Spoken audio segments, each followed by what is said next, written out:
Cuando Catalina Ortega escapó, las Poquianchis todavía no sabían que su imperio estaba a punto de caer.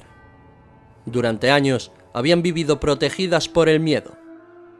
Ese miedo de las mujeres encerradas en sus burdeles. El miedo de las familias pobres que no sabían dónde denunciar. El miedo de quienes sospechaban algo, pero preferían guardar silencio. Y sobre todo, ese miedo que provocaba saber que aquellas mujeres no estaban solas.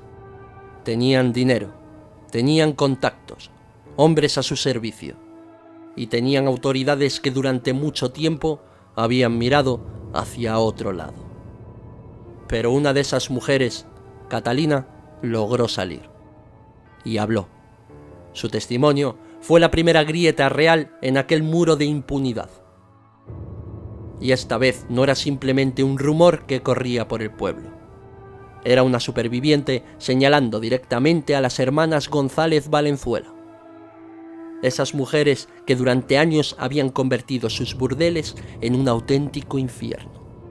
Cuando las autoridades comenzaron a moverse hacia San Francisco del Rincón, quizá solo esperaban encontrar mujeres explotadas, deudas ilegales y habitaciones cerradas. Pero lo que empezó a aparecer fue mucho peor. Detrás de las puertas de aquellos lugares no había solo un negocio ilegal. Había un auténtico cementerio oculto. La policía judicial entró en los inmuebles vinculados a las hermanas y encontró mujeres en condiciones estremecedoras. Algunas estaban muy enfermas, otras parecían haber envejecido de un día para otro. Muchas cargaban en el cuerpo y en la mirada años de golpes, de encierro, de hambre y de amenazas. No hablaban como trabajadoras, hablaban como prisioneras. Contaban que habían llegado engañadas, que les prometieron un empleo, que les prometieron ganar mucho dinero y les prometieron una oportunidad. Pero cuando cruzaron la puerta de ese burdel, la promesa se convirtió en una condena.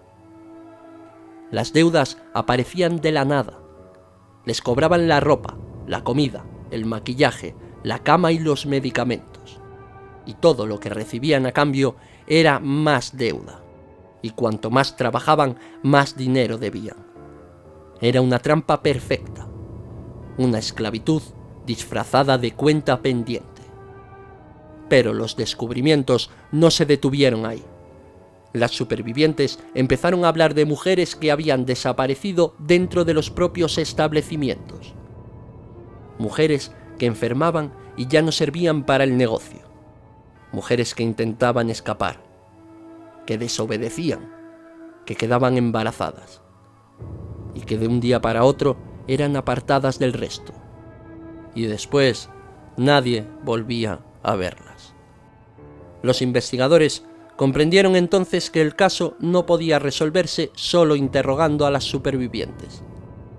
Había que buscar bajo tierra, y así comenzaron las excavaciones. En los terrenos relacionados con las Poquianchis, especialmente en las zonas de Guanajuato, los agentes empezaron a remover suelos, patios y espacios traseros. Ya no buscaban documentos, buscaban huesos humanos, y la tierra empezó a devolver lo que durante años había sido ocultado: restos de mujeres. La escena fue devastadora. No era una fosa abierta de forma improvisada en mitad del campo. Era algo más perturbador: la muerte integrada dentro del propio negocio. El horror enterrado cerca de los lugares donde otras mujeres seguían siendo explotadas. Era la vida diaria funcionando encima de aquellos cadáveres. Las supervivientes también relataron castigos brutales, encierros, golpes y amenazas constantes. Algunas contaron que las mujeres embarazadas eran sometidas a abortos forzados y que si los bebés nacían, muchas veces no sobrevivían. En este punto, el caso entra en uno de sus terrenos más oscuros. porque parte de lo que se conoce procede de testimonios, de declaraciones y de relatos periodísticos posteriores. La pesadilla que vivió el México de la época fue escalofriante. Jóvenes convertidas en mercancía, cientos de cuerpos enterrados y una familia criminal que había funcionado durante años como si fuese intocable. Delfina González Valenzuela fue descrita como la figura dominante. Era llamada la Poquianchis Mayor. Era la mujer que mandaba, la que imponía la disciplina, la que decidía quién servía, quién debía ser castigada y quién se convertiría en un problema. Su hermana María Luisa, conocida también como Eva, tenía fama de dura y temida entre las jóvenes. María de Jesús, la menor, también formaba parte de ese engranaje del terror. Y María del Carmen, que había muerto años antes, quedaría unida a la historia familiar y a los primeros pasos de aquel negocio. Pero las Poquianchis no habrían podido actuar durante tanto tiempo sin una red alrededor. El nombre de Hermenegildo Zúñiga Maldonado, conocido como el Capitán, aparece en muchas reconstrucciones del caso como el protector, cómplice y amante de Delfina. Según distintas versiones, habría participado en los castigos y en la eliminación de víctimas que ya no resultaban útiles para el negocio. Y la palabra útiles resume la lógica criminal de aquel infierno. Para las Poquianchis, una mujer valía mientras generase dinero. Si enfermaba, si envejecía, si se resistía o si hablaba demasiado, era un estorbo. Y cuando una persona se le veía como un estorbo, cualquier atrocidad empezaba a parecer posible para quien mandaba. Esta noticia estalló en México como una auténtica bomba. La prensa se lanzó sobre el caso. La revista Alarma, especializada en sucesos, crimen y fotografías impactantes, convirtió a las Poquianchis en monstruos de su portada. Sus rostros comenzaron a circular por todo el país. Y las historias se multiplicaron. Cada día aparecía un nuevo detalle, una nueva víctima, una nueva fosa común, un nuevo rumor. Y esto ayudó a alimentar el mito, porque el caso de las Poquianchis quedó atrapado entre dos realidades. La primera era la realidad judicial, una red de explotación sexual, secuestro, homicidio, corrupción y violencia. Y la segunda realidad era la mediática. Una historia cada vez más macabra y cada vez más difícil de separar de los hechos probados. Durante años se dijo que habían matado a 91 personas, pero otros relatos elevaron la cifra por encima de los 150 cadáveres. Y esta cifra es importante, porque para contar bien este caso no hace falta inflar las cifras, porque la verdad ya es suficientemente escalofriante. Basta con saber que hubo mujeres engañadas, encerradas, explotadas y asesinadas. Basta con saber que hubo cadáveres enterrados y con saber que durante años nadie las protegió. La investigación avanzó entre interrogatorios, careos y testimonios. Las mujeres rescatadas fueron la pieza clave. Ellas contaron cómo funcionaba el sistema desde dentro. Contaron cómo se reclutaba a las jóvenes en pueblos y rancherías. Contaron cómo las engañaban con promesas falsas. Cómo se les arrebataba la libertad. Y cómo el miedo era usado como una cadena invisible. También llegaron a contar que algunas compañeras desaparecían después de los castigos. Y cuando los investigadores preguntaban dónde estaban, muchas bajaban la voz. Porque la respuesta estaba bajo tierra. El juicio fue uno de los procesos más impactantes del México de los años 60. No solo por los delitos, sino por lo que revelaba del país. Aquello no era únicamente la historia de 4 hermanas criminales. Era la historia de un sistema que había permitido que una red de trata funcionase durante años en regiones enteras. Las Poquianchis fueron acusadas de secuestro y de asesinato. México quería justicia, pero también quería explicaciones. ¿Cómo era posible que tantas mujeres hubiesen pasado por aquellos burdeles sin que nadie actuase antes? ¿Cuántas autoridades habían sido compradas? ¿Cuántos clientes sabían que aquellas jóvenes no estaban allí por voluntad propia? ¿Y cuántas familias habían perdido a sus hijas sin recibir nunca una respuesta? Y la justicia llegó. Delfina, María de Jesús y María Luisa González Valenzuela fueron condenadas a 40 años de prisión. Pero para muchas familias ya no podía compensar lo ocurrido. Ya no había sentencia capaz de devolver a las desaparecidas. Ya no había condena que reparase años de encierro, explotación y muerte. Las hermanas fueron enviadas al penal de Irapuato, y allí comenzó el último capítulo de las Poquianchis. Delfina, la líder, no salió viva. Murió en prisión en 1968.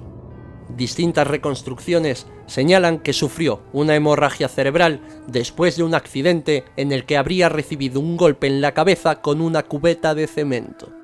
La mujer, que durante años había dirigido el negocio del horror, terminó sus días encerrada, lejos del poder que había ejercido sobre tantas otras mujeres. María Luisa, conocida como Eva, también murió en prisión años después, en 1984, víctima de un cáncer hepático. María de Jesús fue la única que llegó a recuperar su libertad. Murió años después, fuera de prisión, a mediados de la década de los 90. María del Carmen nunca llegó al estallido del caso. Había fallecido en 1949, pero su nombre siguió unido a la historia familiar y al origen del negocio.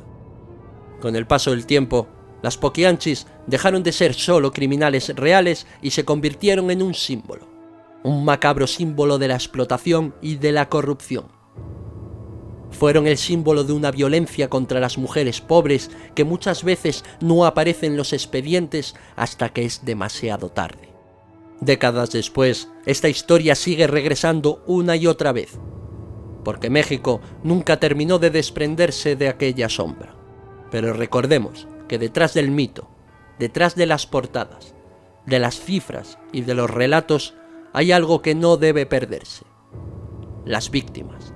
Esas jóvenes que fueron engañadas con una promesa de trabajo, que entraron en un burdel creyendo que podrían salir algún día. Esas jóvenes que se enfermaron, que se quedaron embarazadas. Esas jóvenes que desaparecieron sin que sus familias supieran dónde llorarlas.